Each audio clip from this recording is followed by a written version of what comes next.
Hello friends, welcome to my channel M study smart science class 6 का chapter number 2 हम देख रहे थे कंपोनेंट्स ऑफ फूड। इसका कुछ पोर्शन हम ऑलरेडी देख चुके हैं। इस वीडियो में हम आगे से देखेंगे। हमने अलग अलग प्रकार के न्यूट्रिएंट्स के बारे में जाना था और उनके लिए कैसे टेस्ट लगाए जाते हैं उन्हें चेक करने के लिए ये भी हम देख चुके हैं।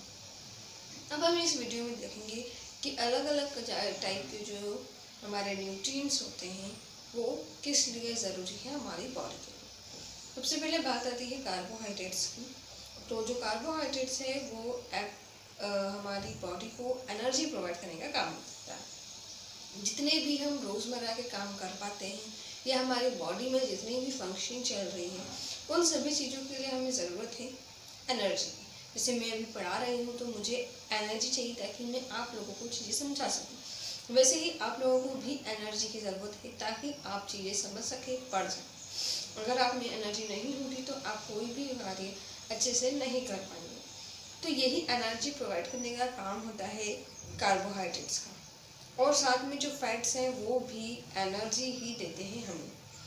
अगर हम एक ही क्वांटिटी में कार्बोहाइड्रेट और फैट्स रखें तो जो फैट का एनर्जी देने का जो अमाउंट है वो ज़्यादा होता है बजाय के कार्बोहाइड्रेट। पर हम ऐसा नहीं कर सकते कि कार्बोहाइड्रेट ना खाएं और सिर्फ फैट्स ही खा लें ताकि हमारे बॉडी को ज़्यादा एनर्जी मिल जाए। ये भी नहीं कर सकते क्योंकि ज़्यादा फैट कंजप्शन से भी दूसरी जो डिजीज़ेज़ है वो हो जाती है। जैसे कि हम ओबेसिटी या हम बहुत ज़्यादा वेट गेन कर लेते हैं। तो ज़्यादा फैट खाने से भी बहुत सारी प्रॉब्लम्स हैं। इसलिए हमें बैलेंस में कार्बोहाइड्रेट एंड फैट का यूज़ करते हैं जो कि हमारी बॉडी को एनर्जी प्रोवाइड कराती है। और इसीलिए चूँकि ये हमें एनर्जी प्रोवाइड कराते हैं इसलिए इन्हें एनर्जी गिविंग फूड्स भी कहा जाता है। नेक्स्ट है हमारे प्रोटीन्स। तो जितने भी प्रोटीन्स होते हैं वो से भी हमारी बॉडी में कुछ अमाउंट में ही ज़रूरत होती है उनकी। ऐसा नहीं कि बहुत सारा प्रोटीन चाहिए, नो। हमें जो प्रोटीन चाहिए वो हर एक प्रोटीन एक सीमित मात्रा में स्मॉल क्वांटिटी में हमारी बॉडी को ज़रूरत पड़ती है। प्रोटीन जो है वो हमारी बॉडी में जो भी फंक्शनिंग है उसका काम देखता है। मतलब सारे काम ठीक से चल रहे हैं नहीं, या कोई चीज़ रप्चर हो गई, जैसे सेल्स रप्चर हो गई तो उनकी मेंटेनेंस का काम, ये सारा काम कौन देखते हैं? तो प्रोटीन्स की मदद से ये सारी चीज़ें होती हैं। इसलिए हमें स्मॉल क्वांटिटी में प्रोटीन लेना ज़रूरी है। और चूँकि ये बॉडी के हर एक पार्ट्स को मैनेज करने का काम और उन्हें बिल्डअप करने का काम करते हैं, इसलिए हम प्रोटीन को बॉडी बिल्डिंग फूड्स भी कहते हैं। नेक्स्ट आते हैं हमारे विटामिन्स एंड प्रोटीन्स के बाद आते हैं हमारे विटामिन्स। तो विटामिन्स बहुत सारे टाइप्स के होते हैं।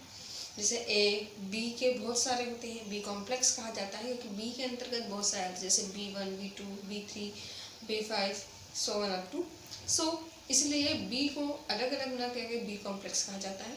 वहीं सी, डी, ई और के इतने हमारे अलग अलग टाइप्स के विटामिन्स होते हैं। विटामिन्स जो होते हैं वो हमारी बॉडी को प्रोटेक्ट करने का काम करते हैं, हमारे गम्स को, हमारे टीथ को, हमारी स्किन को हेल्दी रखने का काम करते हैं, साथ ही साथ हमारी बॉडी को अलग अलग डिजीज़ से भी बचाते हैं।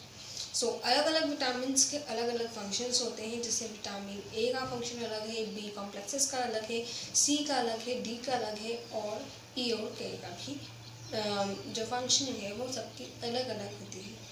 जैसे विटामिन ए हमारी आइज़ को अच्छा रखता है या हेल्दी रखता है। वहीं विटामिन सी जो है वो हमारे को अलग अलग डिसीजेज से लड़ने की ताकत देता है।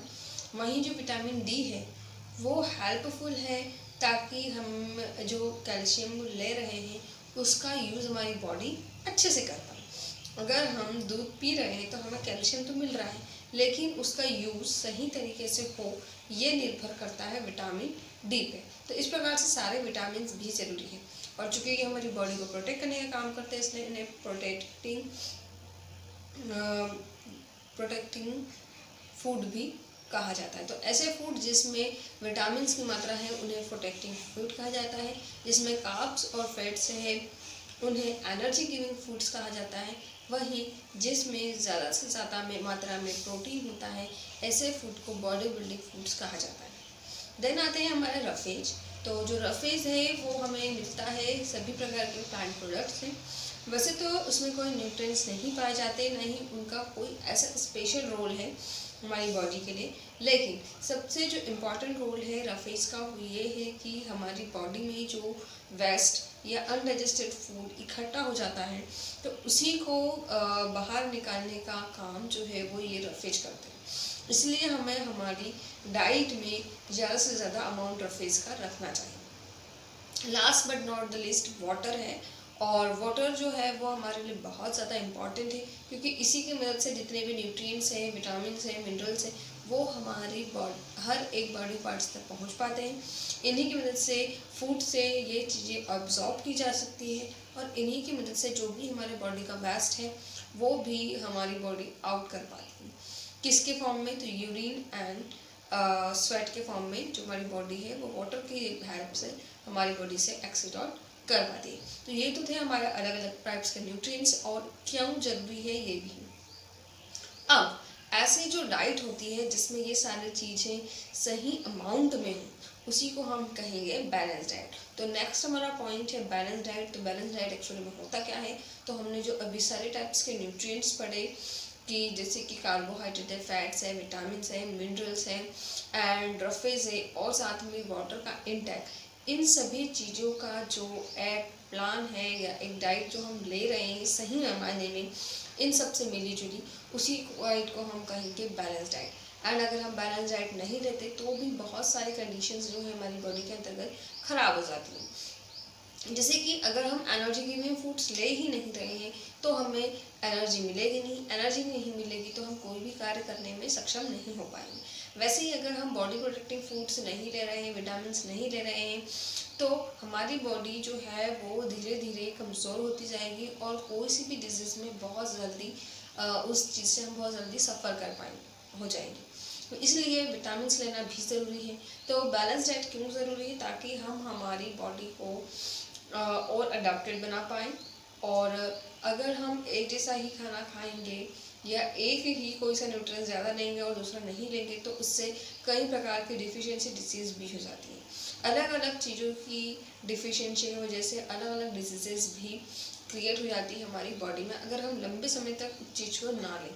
जैसे अगर हमने विटामिन ए बहुत समय से नहीं लिया है तो उसकी वजह से भी हमारी बॉडी में उसकी कमी की वजह से कोई ना कोई डिजीज़ उभर के आ जाती है। इसलिए हमें सारी चीज़ें लेना बैलेंस में भी लेना बहुत ज़रूरी है। इसलिए बैलेंस डाइट भी बहुत ज़रूरी है। तो ये बात थी बैलेंस डाइट की। अब हम बात करेंगे डिफिशिएंसी डिसीजेस की कि अलग अलग विटामिन से, अलग अलग मिनरल्स से कौन कौन सी डिसीजेस होती है। तब तक आप कमेंट करके ज़रूर बताइएगा कि आप लोग बैलेंस डाइट लेते हैं या नहीं, और बैलेंस डाइट का एक्चुअली मीन आप लोग क्या समझते हैं। तो जल्दी से अलग अलग तरीके से डिफिशिएंसी डिसीज़ होती है, लेकिन ये जब लंबे समय तक नहीं लिया जाता तो ये डिसीजेस देखने को मिलती है।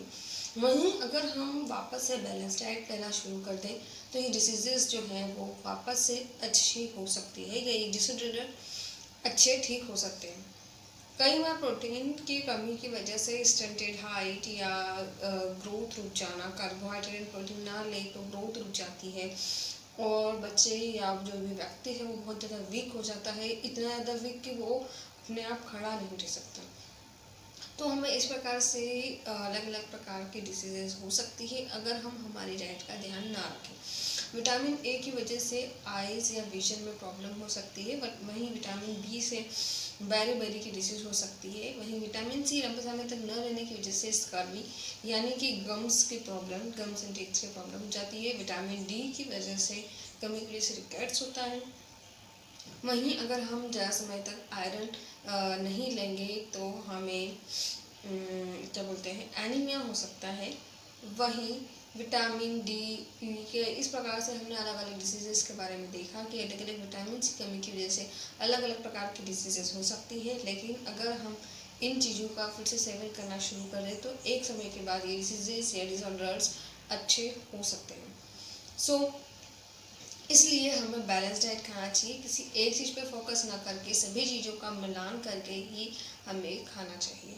तो ये था हमारा chapter number 2 components of food, आज कंप्लीट होता है एंड आई होप आप सभी को समझ में आया हो। अगर कोई क्वेरी है तो कमेंट कीजिएगा and if have any of the doubt please ask me. और अगर आपको लगता है कि ये जो चीज़ हेल्पफुल है आपके लिए, आपके फैमिली मेम्बर्स के लिए, आपके फ्रेंड्स के लिए, तो सभी से शेयर कीजिएगा। Thank you for now.